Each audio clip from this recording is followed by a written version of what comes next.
Hi guys, आज का अपना विषय रहेगा एमसीक्यूज़, जो एग्जाम की दृष्टि से काफ़ी इंपॉर्टेंट्स रहेंगे। ये क्या है, साइंस के कुछ क्वेश्चन हैं, इनके क्वेश्चनों को बारे में समझ लेते हैं। सबसे पहले प्रश्न पर पढ़ते हैं। भारत इलेक्ट्रॉनिक्स लिमिटेड वेल इसे इसरो के सहयोग से बनाता है। कृषि प्रौद्योगिकी या जीएएस सेल या परमाणु तकनीकी या सीडेक बनाता है। तो फ्रेंड्स ये बनाता है जीएस सेल। इसका सही आंसर क्या बनेगा? बी आंसर बनेगा। अब इसके बारे में समझ लेते हैं। Bharat electronics limited well ISRO के सहयोग से गैलीनियम धातु द्वारा जीएस क्या है, गैलीलियम आर्सेनाइड सोलर सेल का निर्माण करती है। यह सोलर सेल सूर्य की आने वाली किरणों से ऊर्जा निर्माण का कार्य भी करती है। अब बढ़ते हैं फ्रेंड्स, निम्नलिखित में से किस ताप विद्युत परियोजना की स्थापित विद्युत क्षमता सर्वाधिक है? पहले ऑप्शन पर है सूरतगढ़, दूसरे पे है छबड़ा और तीसरे पे है काली सिंध या कोटा। तो इसके सही आंसर पर बढ़ते हैं। राजस्थान की जो ताप विद्युत परियोजना शीर्ष उपजाऊ हैं, इसके मेगावाट की बात करें तो छाबड़ा 2320 मेगावाट है। वहीं सूरतगढ़ ताप विद्युत संयंत्र जो है कितना है, ये 1500 मेगावाट है। और कोटा ताप विद्युत संयंत्र कितना है, 1240 मेगावाट। और काली सिंध ताप विद्युत संयंत्र कितना है, ये 600 मेगावाट है। गिरल लिग्नाइट विद्युत संयंत्र ये कितना है, 250 मेगावाट है। जून 2019 में छाबड़ा ताप विद्युत संयंत्र की 5वीं 6ठी यूनिट ने कार्य प्रारंभ किया था। वहीं बढ़ते हैं आगे। निम्नलिखित में से कौन सा एक गैर सेलुलोसी रेशे का उदाहरण है? तो पहले ऑप्शन पर है रेयोन, लिलिन, जूट या नायलॉन। तो इसके सही आंसर पर बढ़ते हैं। लॉयनॉन एक गैर सेलुलोज आधारित रेशे का उदाहरण है। वहीं एक एलिफेटिक यौगिकों पर आधारित कृत्रिम बहुलक है, जिसे रेशे परतों एवं अन्य आकारों में ढालकर प्रयुक्त किया जाता है। वहीं यह अधिक तापमान पर क्या हो जाता है, पिघल जाता है, जैसे पॉलिस्टर, एक्रिलिक। सेलुलोज आधारित रेशों में रियोन, कॉटन, लिनन और जूट आदि इसमें शामिल होते हैं। वहीं सामान्य टीवी रिमोट कंट्रोल में उपयोग की जाने वाली तरंगें होती हैं, तो ये होती हैं फ्रेंड्स, पहले ऑप्शन पर है एक्स तरंगें, पराबैंगनी किरणें, अवरक्त किरणें या गामा किरणें। तो इसका सही आंसर बनेगा सी, अवरक्त किरणें। अब इसके बारे में समझ लेते हैं। अवरक्त किरणें किस में काम करती हैं? टीवी के रिमोट में और रेडियो में, दोनों में काम करती हैं, टीवी के रिमोट में और रेडियो के रिमोट में। और जो गामा किरणें हैं, ये प्रकाश विद्युत प्रभाव से प्रभावित होती हैं। और एक्स किरणें एक्सरे में मानव के शरीर के आंतरिक जो भाग होते हैं उनमें उनकी जांच करने के लिए किया जाती है।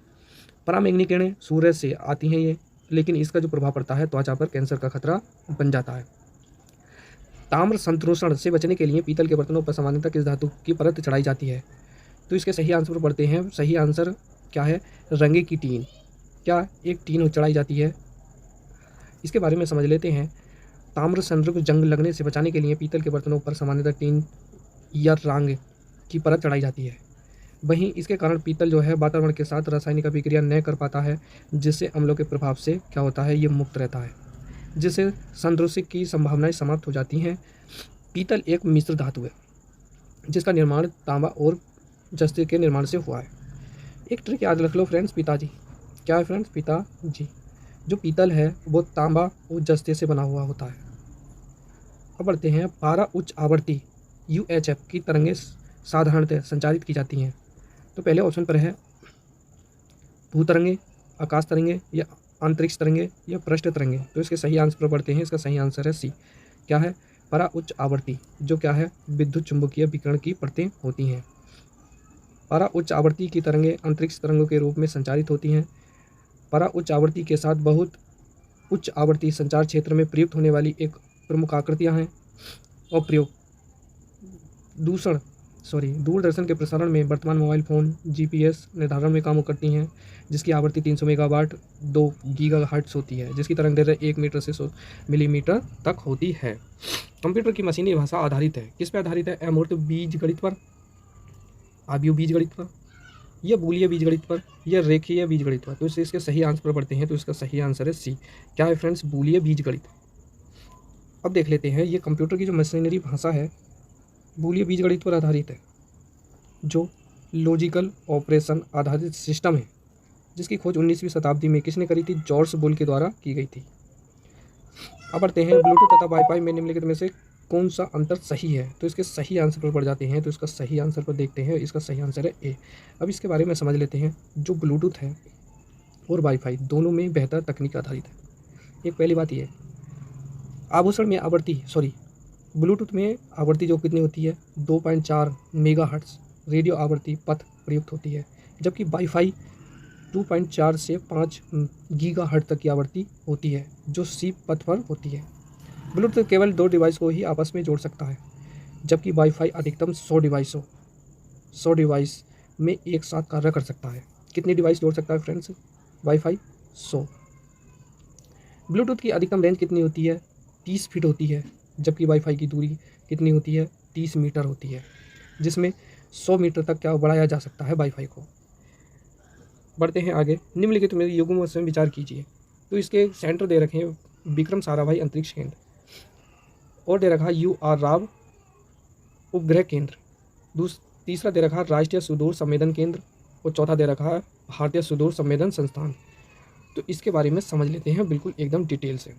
भारत में इसरो के जो प्रमुख केंद्र हैं वो देख लेते हैं। सबसे पहला है इंडियन रिमोट सेंसिंग इंस्टीट्यूट, जो है वो कहाँ है? देहरादून है। अगला स्पेस एप्लीकेशन सेंटर, ये कहाँ है? ये अहमदाबाद गुजरात के अंदर है। आगे बढ़ते हैं सोलर ऑब्जर्वेटरी, तो ये है उदयपुर में। वहीं मास्टर कंट्रोल फैसिलिटी ये है हसान, जो कर्नाटक के अंदर है। अगले बढ़ते हैं लिक्विड प्रोपेशन इंस्पेक्शंस, ये कहाँ है? महेंद्रगिरी, जो तमिलनाडु में है। वहीं सार सेंटर श्री हरिकोटा के अंदर है। वहीं मेट्रोलॉजिकल रॉकेट सेंटर, ये कहाँ है?